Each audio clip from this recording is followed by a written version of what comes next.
ही सुंदर श्लोक है। यानी कि भगवान कौन है, कृष्ण कौन है, और भगवान श्री कृष्ण को कौन शरण जाता है।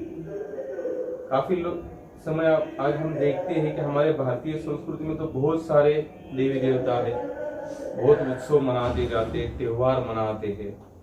जब हम लोग प्रचार करने जब बाहर जाते ना, तो साधारण जनरल लोगों का एक प्रश्न होता है, तो सबका समान, यानी कि सबके मन में वो प्रश्न होते हैं।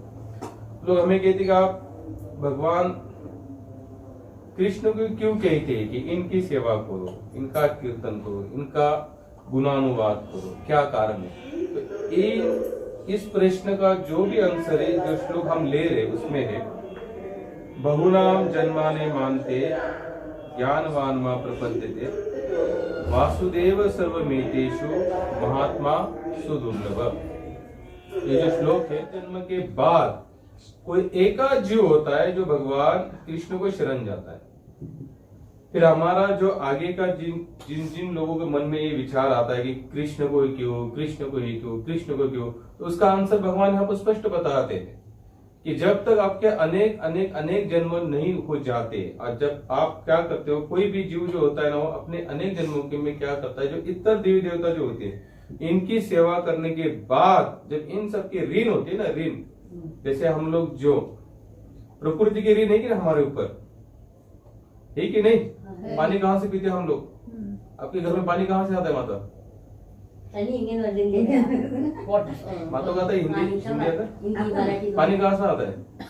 भगवान के से। हाँ, तो इसका कुछ ना कुछ तो ऋण होगा नहीं। संसार में हमें अगर कोई बंदा कोई चीज देता है, तो उसके बदले में हमें भी उसे कुछ ना कुछ देना चाहिए कि नहीं। जैसे पानी कहाँ से आता है? बरसात के माध्यम से आता है। बरसात कौन देते? वरुण देवता देता है। और वरुण देवता को भी भगवान कृष्ण आदेश देते, भैया तुम सब जीवों के लिए क्या करना, पानी बरसाना, सबको पानी की जरूरत है, ठीक है, इनका ऋण है। तो आप लोगों ने कभी इसका ऋण चुकता किया? नहीं किया। कोई बात नहीं। सांस लेते, कोई कंपनी दे रही है ऑक्सीजन हमें, या सरकार दे रहा है, या भाजपा दे रही है, कांग्रेस दे रही है, कौन दे रहा है हमें? वायु देवता दे रहा है। इनके भी ऋण है हमारे ऊपर। सूरज देवता आते हैं जाते हैं, उनके माध्यम से भी पूरी सृष्टि मेंटेन होती है। अगर सूरज नहीं निकलेगा तो यहाँ के पेड़ पौधे बिल्कुल नहीं रहेंगे, खत्म हो जाएंगे। तो इन सब का ऋण होता है। तो जैव धर्म में ग्रंथ है, उसमें बताया जाता है कि जीव इन सब का ऋण जब तक चुकता नहीं करता ना, तब तक वो भगवान कृष्ण को शरण नहीं आता। तो अगर संसार में कोई और अगर भगवान श्री कृष्ण को शरण नहीं जाती, इसका मतलब आगे आगे बहुत अच्छा है। यही अध्याय में भगवान तो यहाँ तक बता दे कि जिनके पाप अब तक खत्म नहीं हुए हैं, वो जीव भगवान को शरण नहीं जाते। कौन बता रहे? भगवान स्वयं बता रहे। क्या बता रहे? जिनके पाप का मतलब क्या है कि हमने, हमारे ऊपर अगर किसी का ऋण बाकी है, यानी किसी ने हमें कुछ सहयोग किया है, उसके बदले में अगर हमने उसको कुछ सहयोग नहीं किया, तो क्या है? पापी है ना। अगर समझ लीजिए आप अगर किसी संकट में हो, दादी अगर आप किसी संकट में हो, अगर वो संकट अगर मैंने दूर किया और फिर मैं संकट में पड़ा और आपने वो संकट दूर नहीं किया, तो क्या हुआ? ऋण हो गया। ऋण हो गया। संकट अगर आपने वो ऋण चुकता नहीं किया तो क्या है? पापी। कृष्ण स्पष्ट बताते हैं यहाँ पर, जो इन सब ऋण से मुक्त हो जाता है ना, सब कितने पता नहीं कौन से कितने जन्म लेने के बाद हम इनके ऋण चुकते करते फिर जाकर एक जन्म वो आता है कि जिसमें हमें केवल और केवल मात्र कृष्ण के चरणार अनुराग ही निर्माण होता है। भगवान के चरणों के प्रति हमारा मन उत्कंठित होता है। कब होता है? मेरा आंसर दिया। कब होता है ये? सब के ऋण चुकते करते हैं हम। सभी देवी देवताओं को जो चाहिए उनके ऊपर हमारे ऊपर कुछ ना कोई ऋण है, वो चुकते करने के बाद फिर एक जन्म वो आता है कि जिसमें केवल और केवल मात्र कृष्ण की सिवा कुछ अच्छा नहीं करता, उनके नाम की सिवा कुछ सुनने की इच्छा नहीं होती, उनकी सेवा की सिवा और कुछ करने की तपस्या कर होता है। स्वयं भगवान बता रहे। इसलिए हमें कभी वो सोचना ही नहीं चाहिए कि क्यों, केवल इनकी ही क्यों। ठीक है, एक शुरुआती जिज्ञासा होती है, व्रत करके? 9 years। 9 है ना, 9 साल का था। 9 साल का था। वो भी कैसे कैसे आए देखे, यही बताते कि जीव अगर इसके ऋण चुकते हो तो किसी ना किसी माध्यम से वो आएगा। वो डायरेक्ट हमें भी नहीं मिला था। हमारे यहाँ पर एक लड़का था फॉरेनर, गिटार सीखने ये जाता था, वो भी आता था। अब वहां साथ ही उसकी फ्रेंडशिप हुई। हाँ, फिर वो हमारे यहाँ पर आने लगा, फिर प्रसाद पाने लगा, ठाकुर जी की धीरे धीरे उसके ऊपर कृपा होने लगी।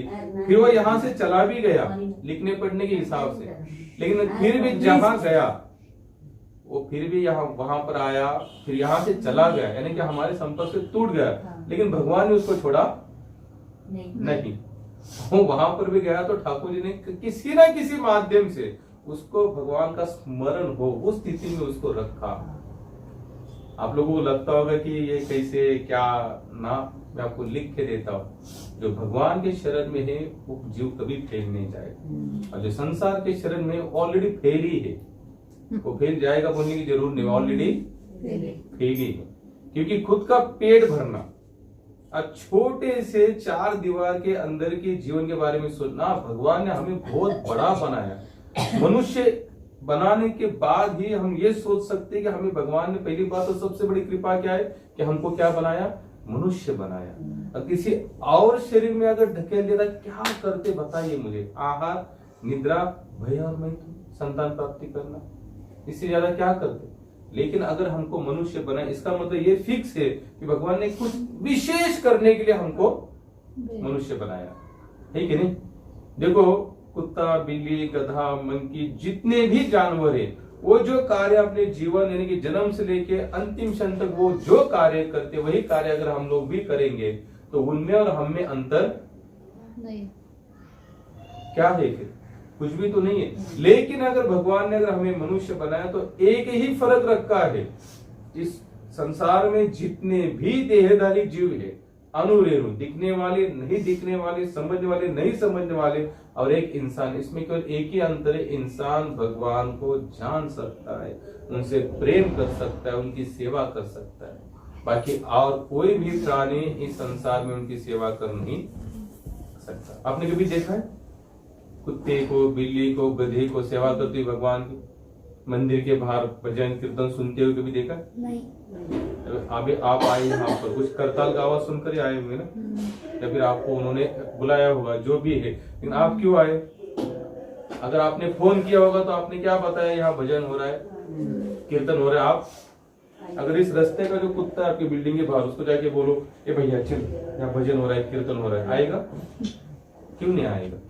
उसमें वो विकसित बुद्धि नहीं है। तो भगवान ने इतना अंतर उनमें और हमें रखा है। अगर इतना अंतर रखने के बाद भी अगर हम इस देह को उस कुत्ते बिल्ली जैसा अगर यापन करेंगे, पूरा जीवन जिएंगे, तो भगवान हमको नेक जन्म कैसे देगा? कुत्ते बिल्ली का देगा। इसका देगा जो जीवन भर मनुष्य बनाने के बाद भी कुत्ती बिल्ली जैसा व्यवहार किया है, तो ठाकुर कहेगा, भगवान कहेगा, कोई फायदा नहीं, इसको बहुत अच्छा बनाकर इसको क्या करो, मैं नहीं बोल रहा, गीता बोल रही है। क्या बोल रही है? महाराष्ट्र में संत अभी दादर में जो पुस्तक बताया तुकाराम महाराज जी का, वो बताते, पुन्हा जन्म घेने लागे वासनेच्या संगे। मराठी में बहुत सुंदर बताते, बोले जो वासना यानी कि जो क्रिया मनुष्य देह में आप करेंगे, वही क्रिया के अनुसार आपको सेकंड देह की और वन साइड भगवान बताते, लेकिन जो जीवन भर मेरा कीर्तन, मेरी सेवा, मेरी पूजा में रहता है, और आपने किया पूरा कर्म अगर जो हमको ही समर्पित करता है, तो वो मेरे धाम में आता है उसको। लेकिन मेरे धाम आने के बाद उसको फिर यहाँ आना नहीं पड़ता। तो आप लोग कौन सा चॉइस करेंगे?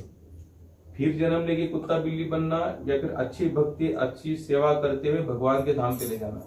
तो हरे कृष्णा हरे कृष्णा हरे कृष्णा हरे कृष्णा कृष्णा कृष्णा कृष्णा कृष्णा हरे हरे हरे हरे हरे राम हरे राम हरे राम हरे राम राम राम राम राम हरे हरे हरे हरे। हमको जो कंटिन्यू भगवान का नाम कीर्तन करेगा वही वैकुंठ जाएगा। केवल वैकुंठ जाना करके कोई नहीं जा सकता। अगर यहाँ से दिल्ली पहुंचना है, टिकट निकालनी पड़ेगी, स्टेशन जाना पड़ेगा, सीट पर बैठना पड़ेगा और बीच वाले किसी भी स्टेशन पे उतरना नहीं पड़ेगा। भले गाड़ी रुकेगी लेकिन उतरेंगे तो नहीं पहुंचेंगे क्या? नहीं। उसी तरह से अगर वैकुंठ पहुंचना है तो संसार रूपी गाड़ी में भले हम बैठे हैं तो इसी गाड़ी में टिकट तो हमको हरिनाम का निकालना है। निकालने के बाद भी जहाँ कीर्तन मिला हमको रुचि निर्माण करनी है भगवान के चरणों के प्रति। रुचि निर्माण नहीं, भाव नहीं, भक्ति नहीं, श्रद्धा नहीं, विश्वास नहीं, चलिए हम वैकुंठ कैसे संभव है? संभव है? अच्छा ये बताइए, जो जो लोग वैकुंठ गए हैं, ठीक है, अगर उनका जीवन हमने देखा तो उनके जीवन के लगभग वैसे हमको जीना पड़ेगा ना? बोलिए ना, जीना पड़ेगा कि नहीं? समझा, अगर सत्यव्रत ने 90% मार्क्स लाए हैं और इसमें से इस बंदे को भी लग रहा है कि 90% मार्क्स लाने, जैसे इसने लिखाई पढ़ाई की तो उसको ऐसे भी उसको भी वैसी लिखाई पढ़ाई करने। ये दिन भर खेल रहा है, बोल रहा है नहीं मुझे भी 90% आएंगे। अरे कभी किताब नहीं खोल रहा है, कुछ नहीं खोल रहा है, ऐसे क्या आएगा? हाँ, जैसे वैकुंठ जाना है तो जैसे तुकाराम महाराज ने भजन किया, वो इस देह पर कहाँ चले गए? वैकुंठ। उनका भजन कैसा था? उनका भजन एक क्षण मात्र कभी भगवान को भूले नहीं। उन्होंने भगवान का भजन करते हुए भगवान के सिवा और कुछ मांगा नहीं। भगवान से क्या मांगा? भजन करते, हम लोग भजन तो करते लेकिन मांगते क्या है? संसार। कोई प्रॉब्लम, घर की समस्या होगी तो वो मांगेंगे, धन की कमी होगी तो धन मांगेंगे, बच्चे में कुछ कमी होगी तो उसके लिए वो कमी दूर है, ये मांगेंगे। भजन तो उसका करते हैं, मांगते संसार है, उल्टा करते हैं हम। संत जो जो वैकुंठ जिन्होंने प्राप्त किया उन्होंने भजन के माध्यम से भगवान को मांगा, और हम लोग क्या करते? भजन के माध्यम से संसार मांगते थे। एक बार माता लक्ष्मी और नारायण जी वैकुंठ में बैठे थे। ध्यान से सुनना, कहाँ बैठे थे? वैकुंठ में बैठे थे। तो माता लक्ष्मी कहती है भगवान आप सती त्रेता द्वापर में कोई भी इस भूतल पर कीर्तन करते था तो आप तुरंत वहां पहुंच जाते थे, बोले कलयुग में आप क्यों नहीं पहुंचते? ठीक है नहीं? हम लोगों ने सुना है ना, जैसे द्रौपदी ने पुकारा भगवान को, जब दुशासन उनके वस्त्र खींच रहा था तो भगवान को उसने पुकारा तो भगवान साड़ी के स्वरूप में आ गए ना। माता शबरी ने उनको पुकारा तो भगवान स्वयं उनके बेर खाने के लिए आ गए। तो लक्ष्मी कहती है लेकिन कलियुग में आप क्यों नहीं पहुंचते? और पहले से तो कलियुग में कितना भजन कीर्तन हो रहा है, आस्था चैनल पर हो रहा है, सत्संग चैनल पर हो रहा है, दिव्य चैनल पर हो रहा है, सागर सम्राट पता नहीं कितने कितने चैनल है, 10-12 चैनल तो है शायद चैनल, उसमें हर जगह क्या हो रहा है? कीर्तन ही कीर्तन हो रहा है। तो भगवान कहते हैं क्या है कि मैं लक्ष्मी तुमको मैं बोल सकता हूँ लेकिन मैं तुमको बताना नहीं चाहता। हरे कृष्णा कृष्णा कृष्णा हरे हरे, हरे राम राम राम हरे हरे, हरे कृष्णा कृष्णा कृष्णा हरे हरे, हरे राम राम राम हरे, हरे कृष्णा कृष्णा कृष्णा हरे हरे, हरे राम राम राम हरे हरे। माता लक्ष्मी ने नारायण से कौन सा प्रश्न पूछा? कलयुग में जाते क्यों नहीं? हाँ, कलयुग। माता लक्ष्मी नारायण से पूछते हैं कि आप सती त्रेता द्वापर में तो तुरंत जाते थे, भजन होता था क्या आप पहुंच गए, भजन होता था क्या आप पहुंच गए, कलयुग में तो कितना भजन हो रहा है हर जगह पर। यू बोलो को जैसे हम देखते हैं जितने त्योहार भी आजकल हम लोग मनाते हैं भारत में, पहले बहुत छोटे स्वरूप में थे। गणेश उत्सव एक ही जगह पर बैठा था पहले पुणे में, आज तो घर घर में गली गली में, यानी कि किसी न किसी कारणों से आध्यात्मिक बढ़ रहे हैं। तो लक्ष्मी कहती है कि नारायण जी आप कलयुग में इतना भजन हो रहा है, इतने सेंटर्स बन रहे, इतने गुरुकुल बन रहे, इतने बड़े बड़े मंदिर बन रहे, आप क्यों नहीं जा रहे? तो नारायण कहते मैं बोलूं तुमको क्यों नहीं जा रहा हूँ? तो बोले बोलो क्यों नहीं जा रहे? देखो यहाँ जितना भी कीर्तन हो रहा है ना, कीर्तन तो हो रहा है मेरे नाम का, कथा तो हो रही मेरे नाम की, लेकिन लोग जो भक्त जो रोते हैं ना, वो रोते तुम्हारे नाम से। किसके नाम से रोते? लक्ष्मी के नाम से। भजन किसका हो रहा है? नारायण का। कथा किसकी हो रही है? नारायण की। और रोना किसके बारे में? लक्ष्मी। नंदी। नंदी।